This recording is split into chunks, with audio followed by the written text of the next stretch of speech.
नमस्कार। एक बार फिर स्वागत है सभी प्रतियोगी छात्र छात्राओं का अपने यूट्यूब चैनल आई के हिंदी टारगेट में। आप लोग का बहुत बहुत स्वागत है।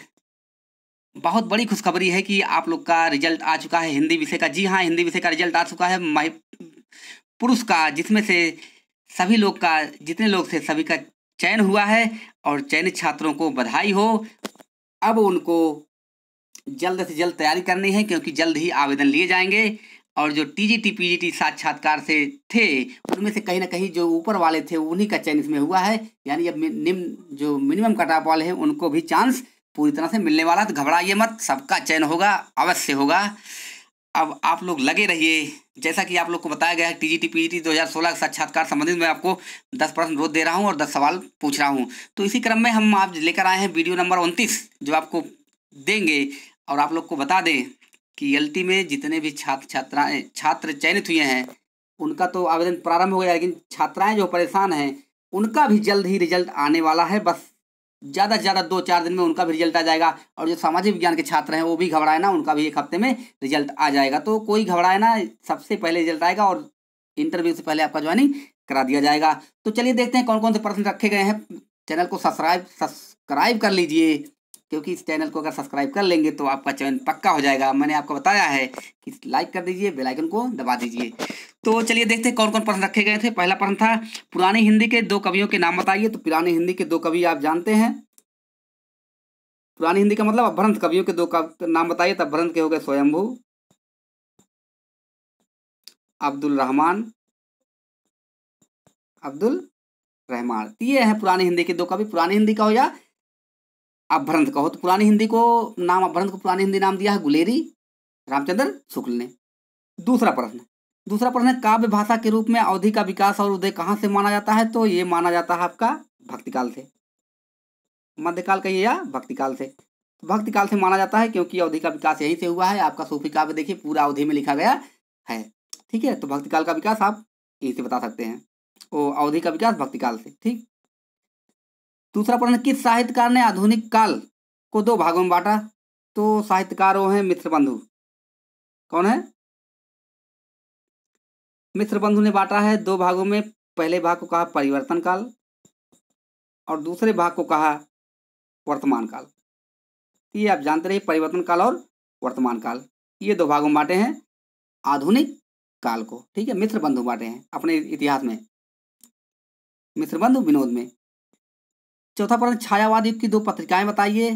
तो छायावाद की 2 पत्रिकाएं आप जानते हैं, चांद है महादेवी वर्मा प्रयाग से, माधुरी है ये आपका नंदुलारे भार्गव लखनऊ से, और एक और बता देते हैं हंस पत्रिका प्रेमचंद बनारस से। तो ये सब पत्रिकाएं हैं छायावाद की, आपको याद कर लेना है, रट लेना है। 5वां प्रश्न है इल्हाम किसे कहते हैं। तो इल्हाम किसे कहते हैं, देखिए किसे कहते हैं इल्हाम। बताया जाता है कि कभी कभी वे देवता के वश में हो जाते, जो ये थे सूफी काव्य वाले, कभी कभी ये देवताओं के वश में हो जाते थे और होके जो बोलते थे उसे ही इल्हाम कहा। जब देवताओं के वश में होके जो बोलते थे उन्हीं को इल्हाम कहा जाता था। और इनकी दशा को हाल कहा जाता है, जो इनकी दशा होती है हाल कहा जाता है। तो जो कभी कभी देवताओं के वश में होकर बोलते थे उन्हें इल्हाम कहा जाता है। ठीक। अगला प्रश्न, कहानी और उपन्यास में क्या अंतर है तो बताइए। कहानी और उपन्यास में मूल अंतर है, विशेष अंतर नहीं है। देख लीजिए क्या है। कहानी में जीवन के किसी एक खंड का होता है, कितने, एक खंड का वर्णन होता है कहानी में, और उपन्यास में जो होता है इसमें संपूर्ण जीवन का इसमें वर्णन होता है। दूसरा है कहानी में केवल एक मुख्य कथा होती है, और जीवनी में जो उपन्यास में जो है इसमें अन्य प्रासंगिक कथाएं होती हैं। कहानी का आकार लघु होता है और उपन्यास का आकार दीर्घ होता है। 7वां प्रश्न, हिंदी भाषा के विकास का सही अनुक्रम क्या है बताइए। तो हिंदी भाषा के विकास का सही अनुक्रम है, तो इसके लिए एक सूत्र है, आप लोग जान लीजिए, सपा पर आही। अगर आपको याद है सपा पर आही तो आप समझ जाएंगे। सा से है संस्कृत, पा से पाली, पर से प्राकृत, आ से अवहट्ट या भ्रंश, और ही से हिंदी। संस्कृत, पाली, प्रकृति, अपभ्रंश, हिंदी। छपा पर अहि आपको याद है तो ये हिंदी भाषा के विकास का सही अनुक्रम आपको मिल जाएगा। ठीक है, अगला प्रश्न, रीतकालीन त्रय में कौन कौन कवि आते हैं?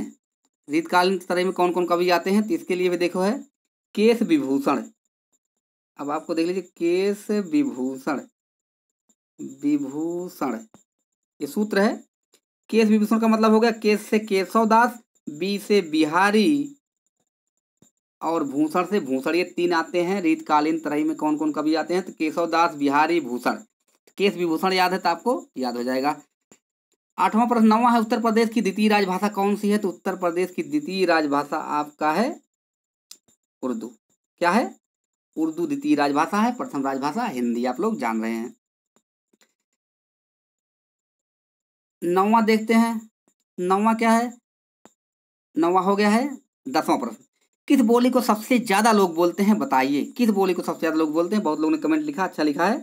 तो भोजपुरी, भोजपुरी विदेशों में बहुत ज्यादा बोली जाती है और आपके उत्तर प्रदेश में भी कई है। गोरख बना वाली है, सच में गाते भोजपुरी है, सब भोजपुरी का क्षेत्र ही है। तो ये रहे आपके आज के 10 प्रश्न। अब देते हैं आपको 10 सवाल, कौन कौन से आपको कमेंट बॉक्स में लिखकर देना है।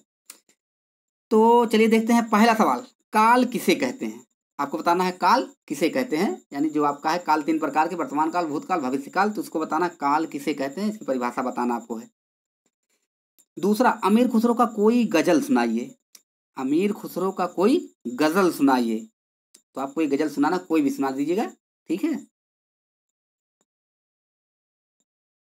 तीसरा है, तुलसीदास जी की कौन कौन सी रचना में 7 कांड है? जी हाँ, इनकी कौन कौन सी ऐसी रचना है जिसमें 7 कांड हैं, आपको बताना है। चौथा है, मैथिली शरण गुप्त को आधुनिक युग का तुलसी क्यों कहा जाता है?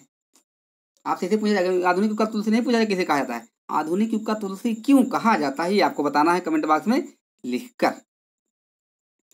अगला प्रश्न देखते हैं, वर्तमान में निकलने वाली पत्रिकाओं के नाम बताइए, यानी वर्तमान में कौन कौन पत्रिका कहाँ से निकल रही है, उनके नाम बताने हैं। 2-4 अगर आपको याद है तो आप याद कर लीजिए और आपको कमेंट बॉक्स में लिखकर बताने होंगे वर्तमान में कौन कौन सी पत्रिका निकलती है।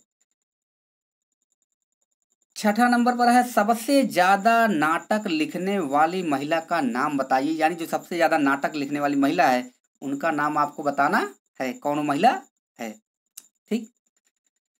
पुरुष के नहीं बताना है, नहीं तो गड़बड़ हो जाएगा, ध्यान से पढ़िएगा। सबसे ज्यादा देख लीजिए, यहाँ लिखा है महिला, क्योंकि थोड़ा सा मिस्टेक हुआ तो तुरंत चले जाएंगे। लक्ष्मी नारायण लाल। अगला प्रश्न देखते हैं, कौन सा प्रश्न है? 7 नंबर पर है, श्लेष अलंकार कितने प्रकार के होते हैं? उदाहरण देकर स्पष्ट करिए, यानी अलंकार कितने प्रकार के होते हैं? कौन अलंकार? श्लेष अलंकार, ये आपका शब्द अलंकार के अंतर्गत आता है। 5 अलंकार, श्लेष, यमक, अनुप्रास, विवक्षा, वक्रोक्त। तो उनमें से आपका श्लेष है, पूछा जा रहा है कितने प्रकार के होते हैं, उदाहरण देकर स्पष्ट कीजिए, ठीक है। तो आपको उदाहरण देकर स्पष्ट करना है। 8वां है, सचेतन कहानी के प्रवर्तक कौन हैं? जी हाँ, सचेतन कहानी, सहज कहानी, नई कहानी, सक्रिय कहानी, जनवादी कहानी, ठीक है, आ कहानी, ये सब जो कहानियां हैं, सहज कहानी, ये सब जो कहानियां हैं, सबके आपके प्रवर्तक को याद कर लेना है। तो उसमें से इसलिए एक प्रश्न लेके आए हैं ताकि आप उसका आपका निगाह वहां पर पहुंच सके, इसलिए आपको पूछा जा रहा है सचेतन कहानी किसे कहते हैं, तो आपको बताना है कौन है, कमेंट बॉक्स में लिखकर आपको देना है, ठीक है। अब चलते हैं अगले प्रश्न की तरफ। अगला प्रश्न कौन सा है? आज का 9वां प्रश्न बहुत ही जबरदस्त प्रश्न है, थोड़ा सा आप मिस्टेक करेंगे तो आप डिस्टर्ब हो जाएंगे, लेकिन देखिए क्या कह रहा है, कवि भाषा का डिक्टेटर कबीर जी को कहा जाता है। ये तो सत्य है, आप लोग जान रहे हैं, कबीर जी को भाषा का डिक्टेटर कहा जाता है और भाषा का डिक्टेटर कहने वाले हजारी प्रसाद द्विवेदी हैं। कबीर जी को पंचमेल खिचड़ी कहा जाता है आचार्य शुक्ल के अनुसार, और नहीं, पंचमेल खिचड़ी सुंदरदास ने कहा है और सदुक्कड़ी कहा है शुक्ल ने कहा सदुक्कड़ी और सुंदरदास ने पंचमेल खिचड़ी और हजारी प्रसाद ने भाषा का डिक्टेटर। तो कहा गया भाषा का डिक्टेटर कबीर दास जी को कहा जाता है। यहाँ डिक्टेटर का अर्थ क्या है, जो यहाँ लिखा गया है आपका डिक्टेटर शब्द, इसका अर्थ क्या होता है आपको बताना है। आज का अंतिम और लास्ट प्रश्न है, भारत की प्रथम देश भाषा क्या है, बताइए। ये प्रश्न बहुत ही मोस्ट है, भारत की प्रथम देश भाषा कौन सी है, आपको कमेंट बॉक्स में लिखकर बताना है। तो ये रहे आपके 10 प्रश्न के जवाब, और आपको मिले हैं 10 सवाल जो कमेंट बॉक्स में आपको लिखकर देना है जवाब। तो आप लोग का निश्चिंत रहिए, आप लोग का सिलेक्शन पक्का है। बस इसी तरह स्नेह और प्रेम प्रकट करते रहिए आई के हिंदी टारगेट को। तो आज के लिए इतना ही, धन्यवाद, नमस्कार।